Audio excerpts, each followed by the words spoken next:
Self-proclaimed Prophet Shepherd Bushiri and his wife have been granted 100,000 rand bail each. The pair was arrested by the Hawks on Friday. They face fraud and money laundering charges. ENCA's Tshegoatsho Moagi is following that case for us, and she joins us live. Tshego, good morning to you once again. So the two have been granted 100,000 rand bail each. Again, I'm hopping on the issue of the bail conditions. What are those conditions? Good morning once again, Xoli. Well, yes, indeed, the two have been granted 100,000 rand bail each, as you say, and they are told that they need to stay in Gauteng. Of course, then they did say that, from what I am being told from the MPA, that they did not oppose bail, that the state did not oppose bail, and of course their passports then remain with the state at this point in time. So they've got no other choice but to stay in Gauteng. Talk to us about the kind of support that has been shown for the two suspects by the supporters. What are the supporters saying about their innocence or guilt? Well, Xoli, they are saying that they are definitely innocent, that this is just a conspiracy theory against Prophet Shepherd Bushiri and his wife. So a lot of them really just saying that they believe in his innocence.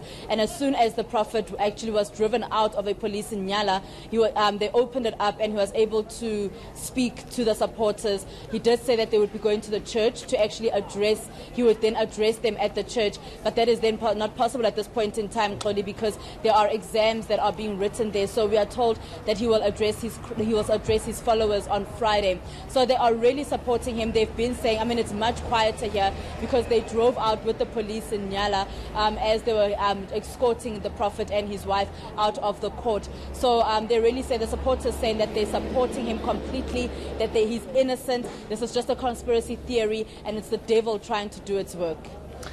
Tshego, this particular church leader, he comes across as a very wealthy man. In fact, we saw a story that you put together yesterday. He owns a private jet. He bought his child a car that's just over R1 million.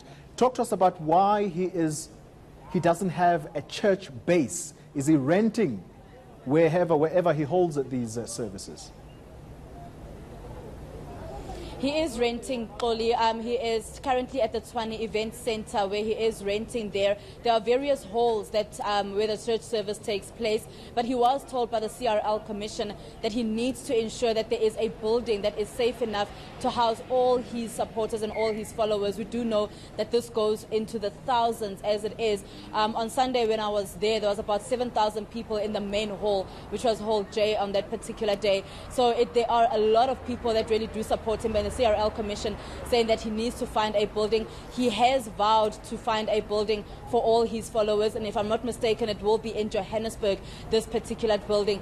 As you mentioned, he does have a private jet. He's got a hotel in Rustenburg as well, which is called SB Hotels, but it is Sparkling Waters Hotels. And they're saying that this particular hotel will then be a franchise for Prophet Shepherd Bushiri. We do know him to also have a few business interests.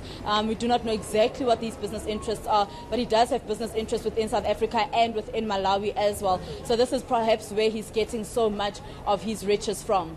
All right, Tshegoatsho Moagi, we'll leave it there for the moment. She's covering the trial, or should I say the case, of Shepherd Bushiri.